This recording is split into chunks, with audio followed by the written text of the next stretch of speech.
Isang beautiful Monday morning sa inyo, mga kakape at kabalitaan. Hatid ko ngayon ang ilang makasaysayang impormasyon tungkol sa araw na ito.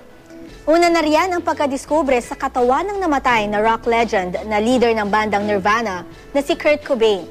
This day in 1994, natagpuan ang kanyang bangkay sa kanyang tirahan na malapit sa Seattle, Washington. May sariwang injection marks ang kanyang mga braso at may malalim na sugat naman ang kanyang ulo. Binaril ni Cobain ang sarili habang lulong sa heroin at pills. Isang shotgun ang natagpuan sa pagitan ng kanyang mga tuhod.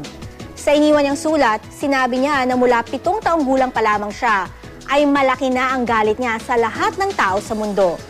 Nawalan na rin daw siya ng ganang mabuhay. Sa pagsusuri ng mga otoridad, napag-alamang April 5 ng taong din yon namatay ang rock star.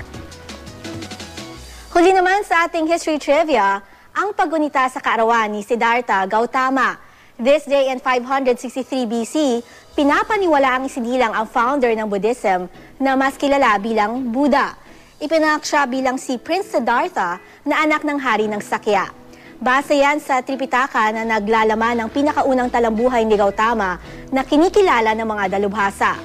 Sa kapanganakan pa lamang niya, pinaniniwala ang magiging isang dakilang pinuno ng mundo ang prinsipe.